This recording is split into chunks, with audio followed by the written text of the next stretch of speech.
మాజీ మంత్రి గుంటూరు జిల్లా వైసీపీ అధ్యక్షులు అంబటి రాంబాబు కుటుంబాన్ని మాజీ మంత్రి కారుమూరి నాగేశ్వరరావు సోమవారం పరామర్శించారు.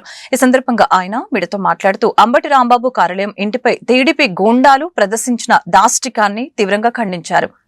అంబటి రాంబాబు తాను చేసిన వ్యాఖ్యలకు క్షమాపణ చెప్పినా టీడీపీ నాయకులు ఉద్దేశపూర్వకంగానే దాడి చేశారని మండిపడ్డారు. ఇందుకు తగిన మూల్యం చెల్లించుకోవాల్సి వస్తుందని హెచ్చరించారు. అంబటి రాంబాబుపై అక్రమ కేసులు పెట్టి జైలుకు పంపించడం దుర్మార్గమని ఆక్షేపించారు.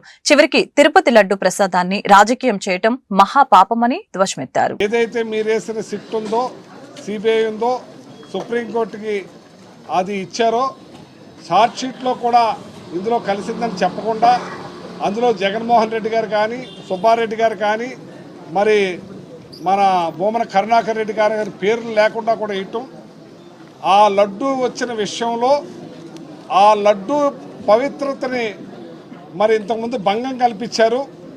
అందులో కొవ్వులు కలిసినాయి, ఆ కలిసినాయి అని చెప్పి మీరు చేసింది అందులో ఏమీ కలవలేదనే దాని మీద వైఎస్ఆర్ పార్టీ పిలుపు మేర వెంకటేశ్వర స్వామి గొళ్ళల్లో ప్రతి ఒక్కళ్ళు కూడా వెళ్ళి అక్కడ ఆ స్వామిని వాళ్ళకి మంచి బుద్ధి ప్రసాదించండి, ఇలాంటి బురదేసే వాళ్ళని క్షమించండి అని చెప్పి కోరటానికి రాష్ట్ర వ్యాప్తంగా వెళ్ళే సందర్భంలో మరి అంబటి రాంబాబు గారు ఆ ముందే మీరు ఫ్లెక్సీ పెట్టారు, లడ్డు మాట్లాడుతున్నట్టు, కన్నీరు కారుస్తున్నట్టు. అందులో జగన్మోహన్ రెడ్డి గారు, భూమన కరుణాకర్ రెడ్డి గారు, సుబ్బారెడ్డి గారు ఫోటోలు వేయటం, అది మర్యాదగా అది తీసేయండి, అది మంచి పద్ధతి కాదని చెప్పటం. మీరు పెట్టారు కాబట్టి ఆయన తీసేయచ్చు, లేకపోతే ఆయన కారు ఎక్కిన తర్వాత తన కురవాళ్ళు కూడా ఎవరైనా పీకేమంటే పీకేయచ్చు. ఒక పద్ధతి ప్రకారం చెప్తే ఆ తర్వాత గుడికెళ్ళి అది పీకాలని లేకపోయినా సరే అప్పటికే అరాచకంగా కర్రలతోటి రాళ్లతోటి ఆయన మీద దాడి చేసే ప్రయత్నం చేస్తే, మరి అతన్ని అనవసరంగా అనవరాని మాటలు ఆడితే ఒక మరి ఏఎంసీ చైర్మన్, ఏదో సొసైటీ చైర్మన్, ఒక ఆవిడ గ్రంథాలయం చైర్మన్ చాలా దారుణంగా మాట్లాడటం జరిగింది. ఒక ఆడ గొంతుకు మాట్లాడవలసిన పలుకులు కాదవి.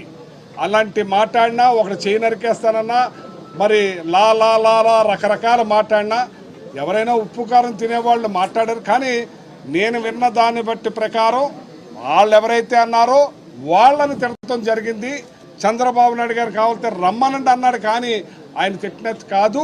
కానీ ఆయన వచ్చి నేను ఒక ఆవేశంలో నన్ను అందరూ రెచ్చగొట్టారు కాబట్టి, నన్ను అందరూ తిట్టారు కాబట్టి నేను వాళ్ళు మాట్లాడిన, ఒకవేళ ఈ రకంగా ఆయన మాట్లాడుంటే నేను విడ్రా అవుతున్నానని చెప్పిన తర్వాత కూడా అసలు పోలీస్ వ్యవస్థ రాష్ట్రంలో ఎక్కడా లేదు, ఒక లా అండ్ ఆర్డర్ అన్నది లేదు. ఒక అరాచకంగా తయారయ్యి ఇక్కడ ఇంటి మీద 4:30కు మొదలెట్టి ఆ ఇంటి మీద దాడి చేసే కార్యక్రమం. ఆయన క్షమాపణ కోరినా నాది ఏదన్నా తప్పుంటే వెనక్కి తీసుకుంటాను.